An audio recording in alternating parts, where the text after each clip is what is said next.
نحمده ونصلي على رسوله الكريم أما بعد فقد قال الله تعالى في قرآنه الكريم أعوذ بالله من الشيطان الرجيم بسم الله الرحمن الرحيم ألا إن أولياء الله لا خوف عليهم ولا هم يحزنون.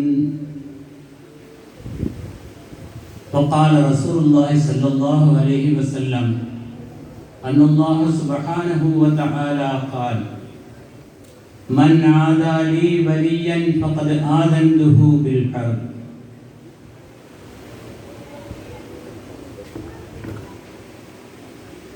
அளவற்ற அருளாளனும் நிகரற்ற அன்புடையவனுமாகிய அல்லாஹ்வின் திருப்பெயரால் ஆரம்பம் செய்கின்றேன்.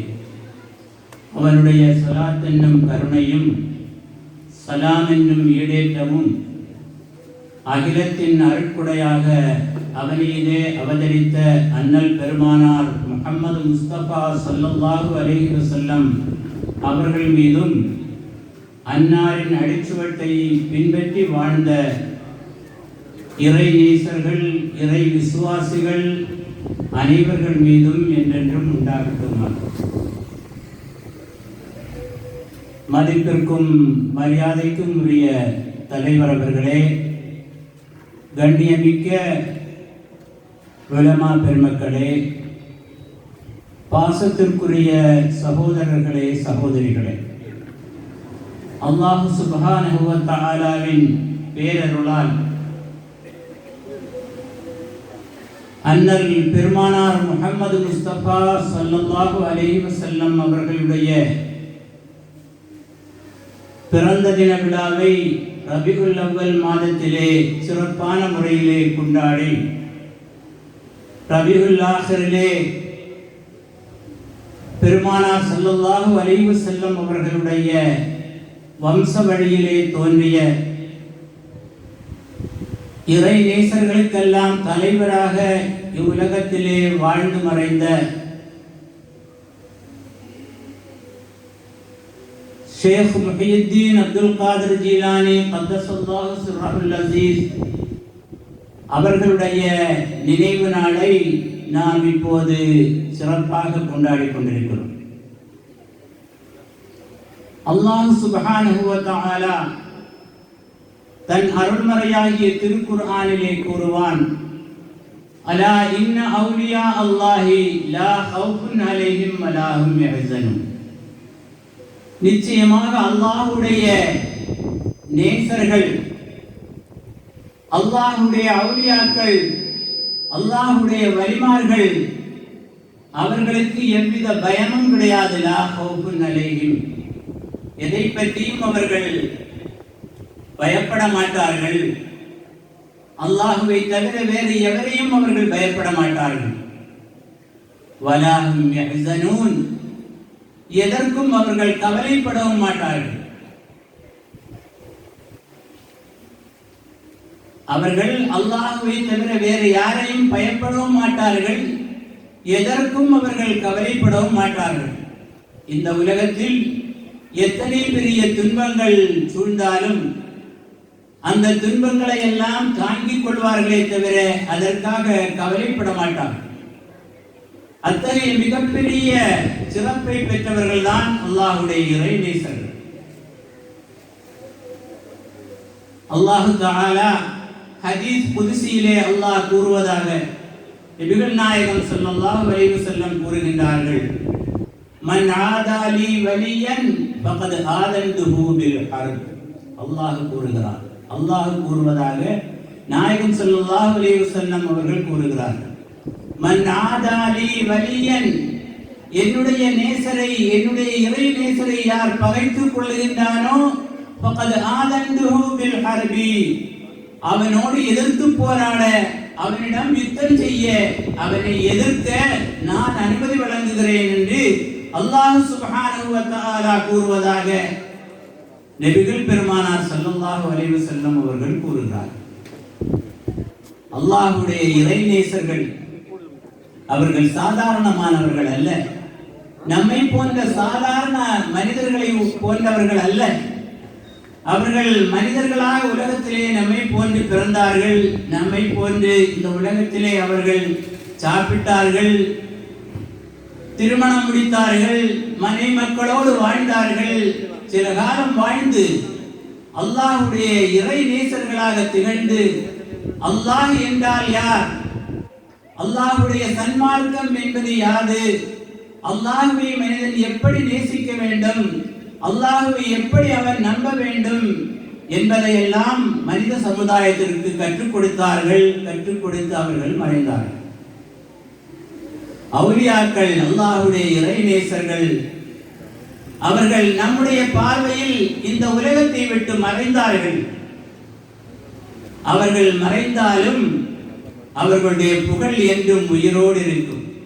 எனவேதான் நாயகம் ஸல்லல்லாஹு அலைஹி வஸல்லம் அவர்கள் அந்த அவுலியாக்களை பற்றி குறிப்பிடுகின்ற போது, அவுலியாஉல்லாஹி லா யமூத்தூன் பல் ஹும் அஹ்யாஉன் இன்த ரப்பிஹிம். அல்லாஹ்வுடைய இறைநேசர்கள் அவர்கள் மரணமாக மாட்டார்கள். திருக்குர்ஆனிலே அல்லாஹ் கூறுகிறான், உலகத்திலே பிறந்த எல்லா மனிதர்களும் மரணமாவார்கள். குல்லு நஃப்ஸின் ஸாயிகத்துல் மௌத். எல்லா ஆத்மாவும் மரணமாக கூடியது. அந்த மரணம் அவுலியாக்களுக்கும் உண்டு. அதே நேரத்தில் அவர்கள் நம் பார்வையை விட்டு மறைந்திருந்தாலும் அவர்கள் அல்லாஹ்வுடைய சமூகத்தில் உயிருள்ளவர்களாக, உயிருடன் இருப்பவர்களாக, உயிருடன் அல்லாஹ்வுடைய சன்மார்க்கத்திற்காக உழைப்பவர்களாக இருக்கின்றார்கள் என்பதை அவர்களுடைய வாழ்க்கையின் மூலமாகவும், அந்த வாழ்க்கையிலே அவர்கள் வாழ்ந்து காட்டிய அனுபவங்களின் மூலமாகவும் நாம் அறிந்து கொள்ளுகின்றோம். அத்தகைய இறை நேசர்களிலே சையதுல் அவுலியா என்ற பெயரை பெற்ற, வலிமார்களுக்கெல்லாம் தலைவர் என்ற புகழை அடைந்த மிகச்சிறந்த இறை நேசர் தான் சையதுனா முஹியுத்தீன் அப்துல் காதிர் ஜீலானி. அவர்களுடைய தன்மையை பற்றி அல்லாஹ் என்ன சொன்னான்? லா ஹவுஃபுன் அலைஹிம் வலா ஹும் யஹ்ஸனூன். அவர்களுக்கு எவ்வித அச்சமும் கிடையாது, அவர்கள் எதற்கும் பயப்பட மாட்டார்கள். அல்லாஹ்வை தவிர வேறு யாருக்கும் அவர்கள் பயப்பட மாட்டார்கள். அத்தகைய தன்மையை பெற்ற அந்த இறை நேசர்களிலே மிக உன்னதமான இடத்தை பிடித்தவர்கள் தான் சையதுனா முஹியுத்தீன் அப்துல் காதிர் ஜீலானி கத்தஸல்லாஹு சிர்ரஹுல் அஸீஸ்.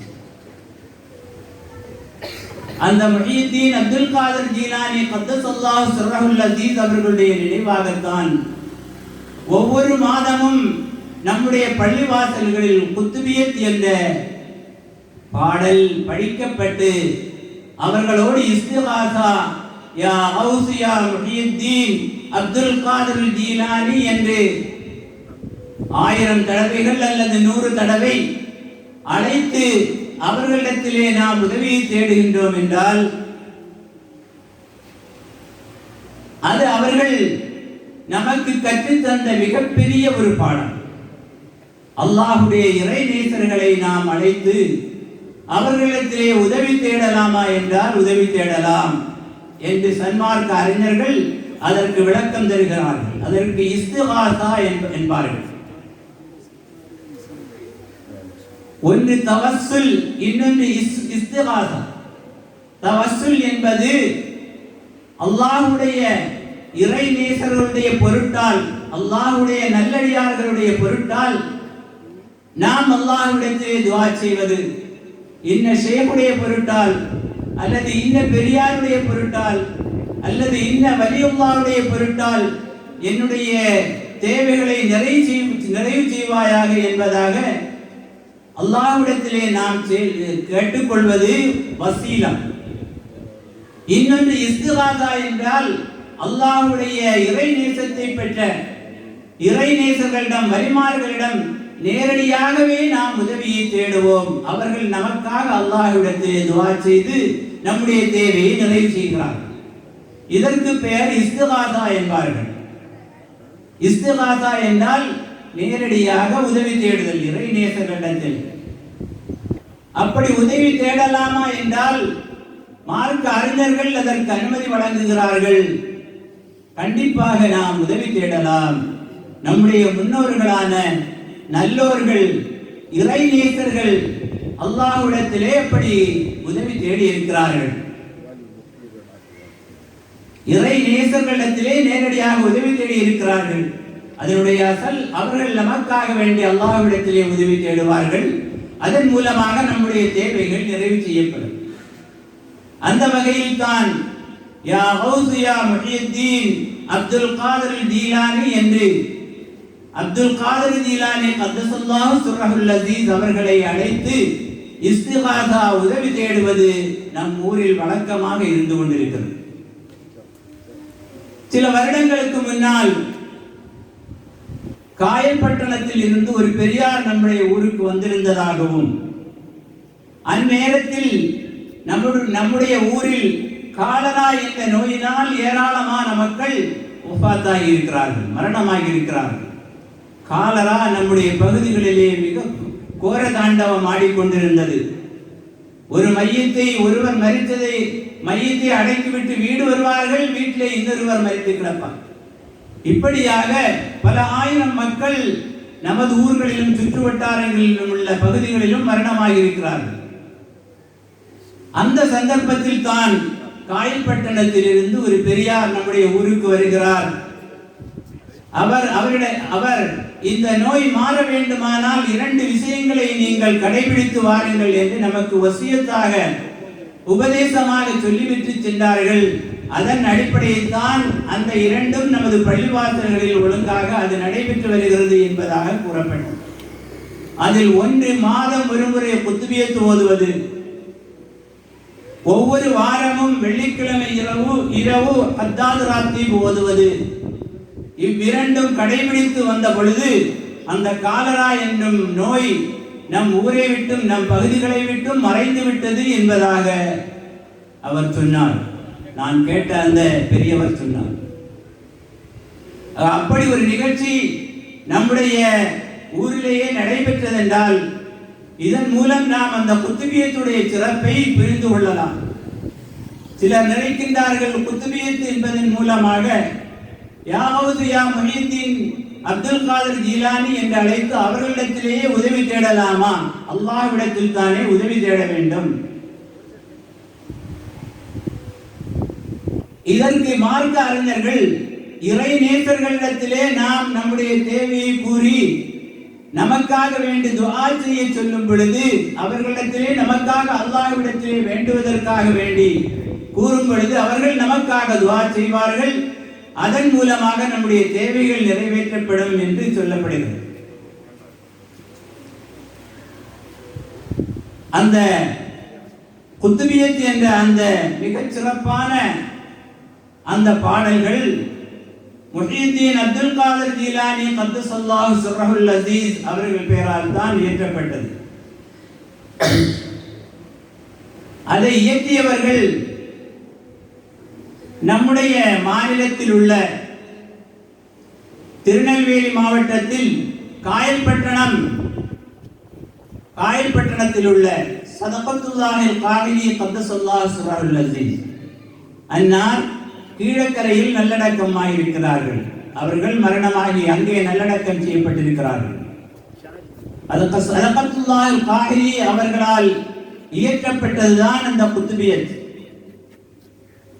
சதகத்துல்லாஹில் காஹிலி கத்தஸல்லாஹு சிர்ரஹுல் அஸீஸ் அவர்களுக்கு ஒரே ஒரு மகனும் 5 மகள்களும் இருந்தார்கள், 6 பிள்ளைகள். அதில் முஹம்மது லப்பை அல் காஹிரி அவர்கள் தான் சதகத்துல்லாஹ்வுடைய ஒரே மகன். அவர்கள் மிகச்சிறந்த இறைநேச செல்வர், சாதாரணமான அறிஞர் அல்ல, மாபெரும் அறிஞர், மிகப்பெரிய அறிஞர். ஒருமுறை அவர்கள் முஹம்மது லப்பை அல் காஹிரி அவர்கள் பாளையங்கோட்டை நவாப், அப்பொழுது முஸ்லிமான ஒரு நவாப் இருந்தார், பாளையங்கோட்டை நவாபை காண்பதற்காக செல்லுகின்றார். சென்றபோது அந்த நவாபுடைய வீட்டில் கொட்டாரத்தில் இவர்களை அங்குள்ள வாயிற்காவலர் வீட்டிற்குள்ளே அனுமதிக்கவில்லை. யாரை? சதகத்துல்லாஹ்வுடைய மகனை. முஹம்மது லப்பைல் காஹிரி அவர்களுடைய பெயர். உடனே அவர்கள் என்ன செய்தார்கள் என்றால் 4 வரிகளில்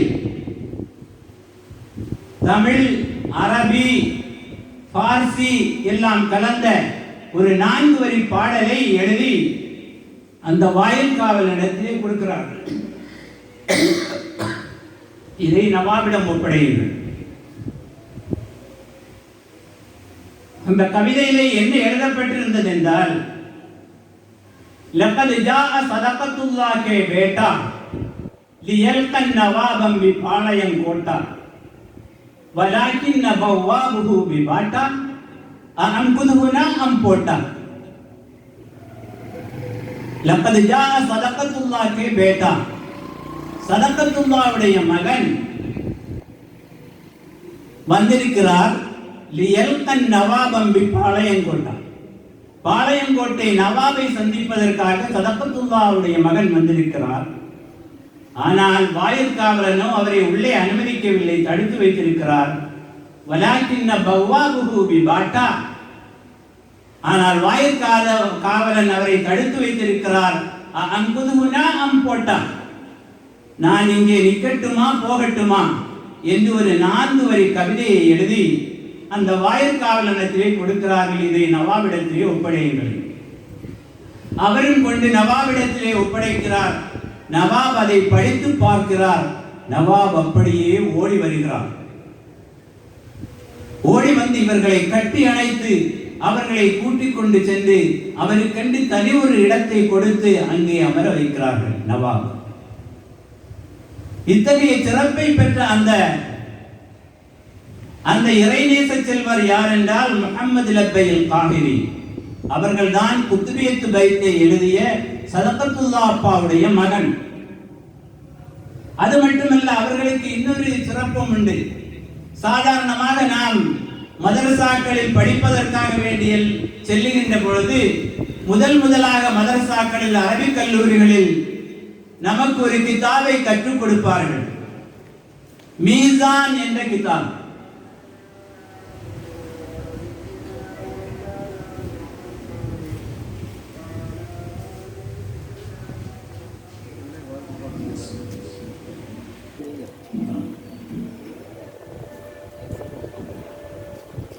சாதாரணமாக நாம் மதரசாவில் அரபிக் கல்லூரிகளில் படிப்பதற்காக வேண்டி சென்றால் முதல் வகுப்பிலேயே நமக்கு ஒரு கிதாபு கற்றுக் கொடுக்கப்படும்.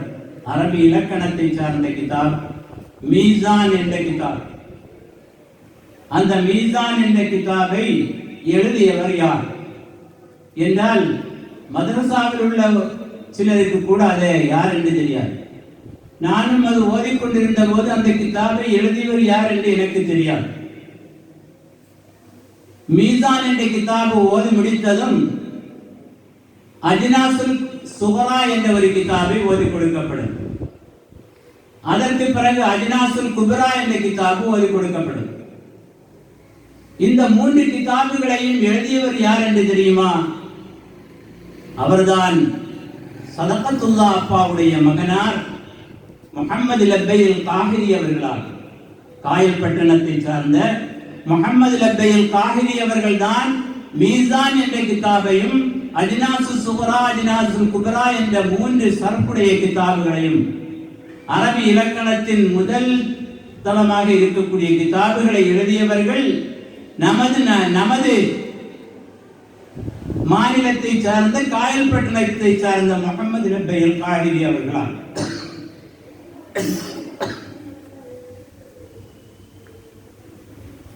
அது மட்டுமல்ல, அவர் எவ்வளவு சிறந்த அறிஞர் என்பதை அந்த கிதாபு ஓதும் போதே நாம் புரிந்து கொள்ள முடியும். மீசான் என்ற கிதாபிலே முதலாவதாக நமக்கு ஃபஅலா, அவன் ஒரு ஆண் செய்தான் என்று இலக்கண சொல்லை கொடுத்து இந்த ஃபஅலா என்ற கிதாப், ஃபஅலா என்ற இந்த சொல் மாதியான கடந்த காலத்தை குறிக்கும் வினை சொல் என்று அதிலிருந்து ஆரம்பிக்கப்படும். ஃபஅலா என்று ஆரம்பிக்கக்கூடிய அந்த கிதாபு கடைசியில் மஃபூலத்துன் மஃபூலத்தானி மஃபூலாத் என்று முடிகிறது. இந்த கிதாபை முழுவதையும் மிக திறமையான முறையிலே கற்றுக்கொண்டால்தான் அரபி இலக்கணத்தின் சரப்பை விளங்கிக் கொள்ள முடியும். எனக்கு இந்த கிதாபை கற்றுக் கொடுத்த முகமது காசிம் முஸ்லியார் என்று சொல்லக்கூடிய ஆலுவாவை சேர்ந்த ஒரு முஸ்லியார் திருச்சி ஜாமியா அன்வார் உலூம் அரபிக் கல்லூரியில் வைத்து இந்த கிதாபை கற்றுக் கொடுத்தார்கள். அவர்கள் இந்த எந்த ஒரு வினை சொல்லை கொடுத்தாலும் நீங்கள் 4 நிமிடத்திற்குள் மாலையில் ஆரம்பித்து இஸ்மு மஃஊல் வரையிலும் முடித்துவிட வேண்டும் என்று சொல்வார்கள். அந்த அளவுக்கு திறமையான முறையிலே அந்த கிதாபை கற்றால்தான் சர்ஃப் என்ற அந்த சொல் இலக்கணத்தை பற்றி புரிந்து கொள்ள முடியும். அந்த சர்ஃப் என்ற சொல் இலக்கணத்தை கிதாபை எழுதியவரும் அஜ்னாஸ் என்ற கிதாபை, அஜ்னாசுல் குப்ரா என்ற கிதாபு, இந்த கிதாபுகளை எல்லாம் எழுதியவர் சதகத்துல்லாஹில் காஹிரி மாதிஹுல் கௌஸ், நமது கௌஸ் நாயகம் முஹீத்தீன் அப்துல் காதிர் ஜீலானி அவர்கள் மீது புகழ் பாடலை பாடிய அந்த சதகத்துல்லாஹில் காஹிரி அவர்களுடைய மகனார் முஹம்மது லப்பைல் காஹிரி அவர்கள் தான் இந்த கிதாபுகளை எழுதியிருக்கிறார்கள். அதிலே பஅலா என்ற ஒரு சொல்லுக்கு சீகா எழுதுவார்கள். மதரசாவில் கற்றுக்கொண்டவர்களுக்கெல்லாம் தெரியும். சீகத்து வஹதான் முதக்கர் காயிபு, பஅலா என்பதற்கு சீகா எழுதும் போது சீகத்து வஹதான் முதக்கர் காயிபு அஸீது பாத் ஃபிஅல் மாதி மஅரூஃப் ضمீர் தரோ ஹுவா என்று அதற்கு சீகா சொல்ல வேண்டும். அதனுடைய விளக்கம் கூற வேண்டும். பஅலா என்பது எந்த வினைச்சொல், அந்த வினைச்சொல்லிலே மறைந்திருக்கக்கூடிய ضمீர் என்ன என்பதையெல்லாம் விளக்கி கூற வேண்டும். அப்படி அந்த சீகா சொல்லும் போது அந்த சீகாவில் கூட அவர்கள் தங்களுடைய பாரசீக மொழி புலமையை அங்கே தெளிவுபடுத்தி இருக்கிறார்கள். அந்த சீகாவில் அஸ் இஸ்பாத் ஃபிஅல் மாதி மஅரூஃப், அஸ் என்ற வார்த்தை பாரசீக மொழியை சார்ந்தது, பார்சியை சார்ந்தது. ضمீர் தரோ ஹுவா, தரோ என்று சொல்லப்படுவதும் பாரசீக மொழியை சேர்ந்த வார்த்தையாகும். அஸ் என்பது மின் என்ற அரபி சொல்லுடைய அர்த்தம்.